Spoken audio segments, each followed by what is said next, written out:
Rasulullah SAW yang telah membawa Islam, yang telah membawa ajaran Islam kepada kita, berkat Islam yang dibawa oleh baginda Muhammad SAW, kita bisa merasakan bagaimana hidup damai bersama dengan masyarakat. Bahwa hidup bisa nyaman, tenang bersama dengan tetangga. Bagaimana kita bisa hidup bersama dengan orang lain. Ini tentunya berkat Islam yang dibawa oleh Muhammad SAW. Karena sesungguhnya Islam itu adalah salimah. Aslama yuslimu Islam. Artinya adalah kedamaian, ketaatan, ketenteraman, kebahagiaan. Ketika awak mengaku beragama Islam, maka seharusnya yang awak rasakan itu adalah damai batinmu, sejuk rasa hati awak. Ketika kita beribadah kepada Allah, maka yang akan dirasakan di dalam ibadah itu tenteram, damai jiwa. Cuma persoalan yang muncul Bapak dan Ibu, ada orang yang beribadah kepada Allah, dia Islam, tetapi tidak merasakan kedamaian, tidak merasakan kesejukan di dalam ibadahnya, masih merasa jenuh, masih merasa berat, masih merasa tidak nikmat ibadah yang dia lakukan. Apa penyebabnya Bapak dan Ibu? Di dalam kitab Ihya Ulumuddin dikarang oleh Imam Al-Ghazali, di sana disebutkan bahwa penyebab orang Islam tidak merasakan damai dalam jiwanya, tidak merasakan tentram dalam dirinya, penyebabnya adalah ketika dia beribadah kepada Allah, fisiknya seakan-akan menghadap kepada Allah, tetapi hatinya berharap selain daripada Allah. Berharap yang ingin dipuji dia, berharap yang ingin dikagumi dia. Kalaulah ibadah yang kita lakukan tujuannya, motifnya bukan Allah, tujuannya adalah makhluk, tujuannya adalah manusia, maka ibadah yang kita lakukan tidak akan merasakan kedamaian, tidak tentram bagi jiwa yang beragama. Apa penyebabnya? Karena Allah tidak dihadirkan di hatinya, tapi yang dihadirkan adalah pujian, sanjungan dari manusia. Bapak dan Ibu hadirin sudah dimaafkan, Ibu rahimahullah. Tidak terasa sudah di penghujung kita di bulan Ramadan ini, malam yang ke-24. 24 ya. Malam yang ke-24 ini Allah masih memberikan kesempatan terbuka kepada kita Bapak dan Ibu. Maka kita bisa mengukur kira-kira Ramadan pertama sampai dengan hari ini, ada tak perubahan terhadap hidup kita? Ada tak perubahan yang terjadi terhadap akhlakul karimah kita? Suatu ketika Rasulullah SAW menyampaikan mengapa beliau diutus ke atas muka bumi ini, Bapak dan Ibu. Innamal bu'istu liutamimma makarimah. Sesungguhnya aku diutus oleh Allah ke atas muka bumi ini adalah untuk memperbaiki, menyempurnakan akhlak manusia. Bersimbah darah, bersimbah air mata Rasulullah Muhammad SAW hanya untuk memperjuangkan akhlak manusia. Ilmu yang kita cari, ibadah yang kita lakukan, semuanya ujungnya adalah akhlakul karimah. Oleh karena itu, untuk mengukur kesuksesan awak dalam hidup Bapak Ibu, maka lihatlah akhlaknya, lihatlah perannya. Kata Nabi, siapa orang Islam yang paling bagus Islamnya? Ahsanukum khuluqan, maka lihatlah akhlaknya. Siapa orang Islam yang paling bagus ibadahnya? Siapa orang Islam yang paling bagus sholatnya? Paling benar Islamnya, paling bagus infak sedekahnya.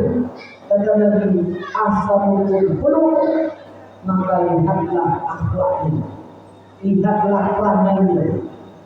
Oleh karena itu Bapak dan Ibu, ternyata ibadah yang kita lakukan ujungnya adalah akhlak kita. Oleh karena itu kita dihargai oleh orang jangan karena apa yang ada pada diri kita, tetapi apa yang ada di dalam akhlak kita.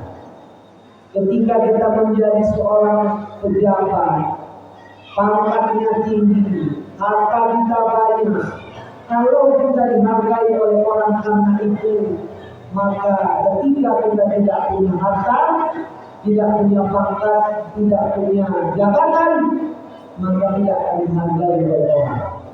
Jadilah orang yang punya harta, orang yang punya pangkat, orang yang punya jabatan, yang berakhlak mulia, yang berbudi pekerti yang baik. Ketika kita bekerja dengan bawahan, segannya itu bukan karena atasan dan bawahan, tapi karena segannya akhlak kita yang baik kepada orang.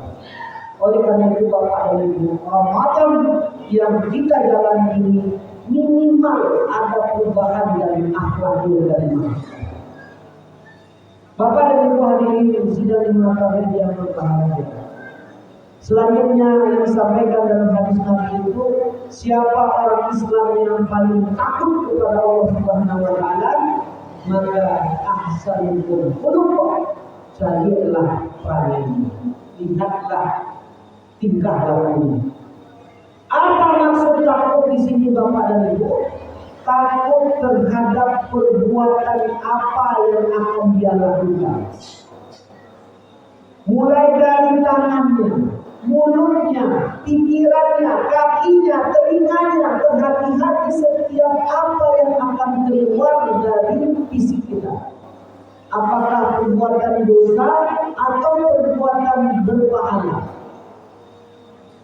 Oleh karena itu, untuk melihat ukuran takutnya seseorang itu adalah ketika di hadapannya ada suatu perbuatan, nyuapkan perbuatan itu.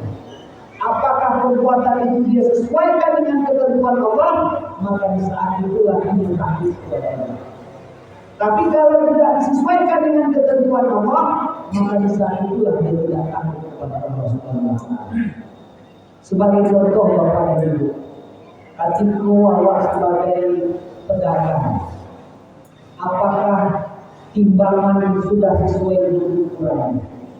Apakah 1 kilo itu sudah 10 on, sudah sama? Apakah barang yang kita jual itu sudah sesuai dengan apa yang kita sampaikan kepada orang? Ketika sesuai, disinilah disebut orang yang takut dia kepada Allah. Ketika tidak sesuai, yang 10 on menjadi 9 on, maka disinilah dia tidak takut kepada Allah Subhanahu wa taala. Menjadi seorang pemimpin awak, maka ketika sesuai dengan amanah yang diberikan, maka disitulah kita takut kepada Allah Subhanahu wa taala. Tapi kalau tidak sesuai dengan amanah yang diberikan kepada kita korupsi, kita menzalimi orang lain, kita melakukan kasar kepada orang lain, maka di saat itulah dia tidak takut kepada Allah Subhanahu wa taala. Bapak dan Ibu hadirin sekalian yang dimuliakan oleh Allah Subhanahu wa taala. Salah satu bukti seseorang takut kepada Allah adalah dengan bersedekah di dalam Allah Subhanahu wa taala. Malam hari ini kita akan mengupas sedikit persoalan sedekah di dalam Allah Subhanahu wa taala. Dalam hadis Nabi Muhammad SAW, afdal sedekah di Ramadan. Amalan yang paling afdal dalam bulan Ramadan itu adalah sedekah. Mari kita simak di dalam Al-Quran surah Al-Baqarah ayat yang ke-261. Masalul ladzina yunfiquna amwalahum fi sabilillahi kamasalil habbah. Perumpamaan orang yang sudah mensedekahkan, menginfakkan hartanya di jalan Allah, ibarat satu benih memunculkan 7 buah tangkai. Anbatas sab'ah sabila fi kulli sunbulatin mi'ata habbah. Setiap 7 tangkai itu berisi 100 biji. Bayangkan Bapak Ibu, ketika kita bersedekah di jalan Allah, Allah akan balas 700 kali lipat perbuatan sedekah yang kita lakukan. Suatu ketika Rasulullah SAW pernah menyampaikan Bapak dan Ibu, jangan tanpa hari selalulah bersedekah di jalan Allah. Ada salah seorang sahabat bertanya menurut, ya Rasulullah, kami ini orang miskin ya Rasulullah, tidak punya harta, tidak punya barang yang kami sedekahkan. Bagaimana kami mau bisa bersedekah di jalan Allah? Ya Rasulullah. Maka dijawab oleh Rasulullah SAW, inna lakum fi qasbih sadaqah, fi kulli tahmid sadaqah, fi kulli tahlil sadaqah, fi kulli takbir sadaqah. Di setiap ucapan takbir kita, ucapan tahlil kita, ucapan tasbih kita, itu adalah sedekah di jalan Allah Subhanahu wa taala. Ketika kita selesai sholat, kita di rumah sambil duduk, kita mengucapkan Allahu Akbar, Subhanallah, La ilaha illallah, itu adalah sedekah di jalan Allah Subhanahu wa taala. Ternyata Bapak dan Ibu, sedekah ini makna yang umum, tidak hanya dalam bentuk uang, tapi juga bisa selain dari bentuk uang. Membuang duri di jalan, itu juga sedekah. Wa'mur bil ma'ruf sedekah. Wa nahy 'anil munkar sedekah. Mengajak orang kepada kebaikan, itu juga sedekah. Menyiapkan pagupon ketika orang berpuasa, itu juga sedekah. Kemudian senyum kepada saudara, kepada tetangga, itu juga sedekah.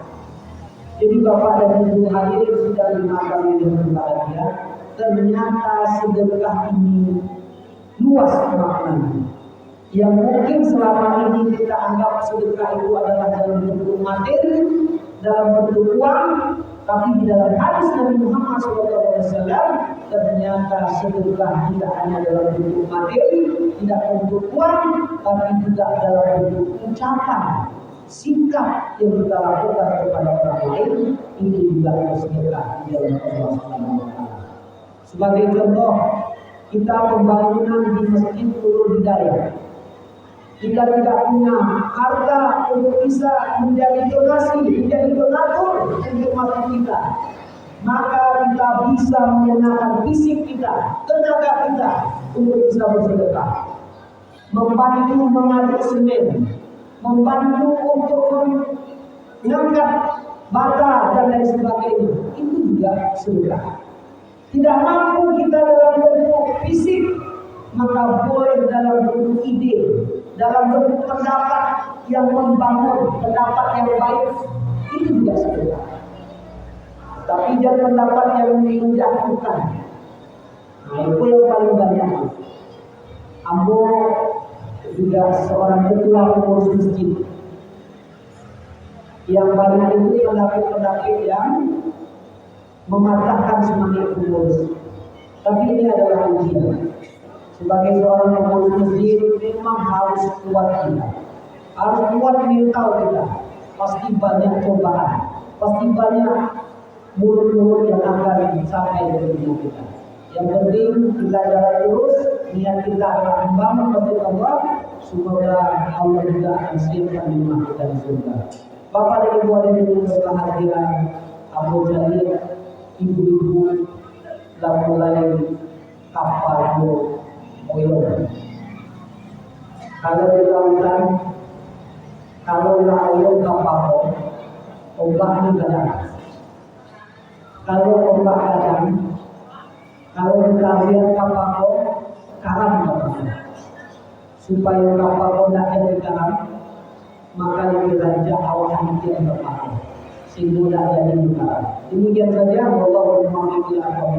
Wassalamualaikum warahmatullahi wabarakatuh.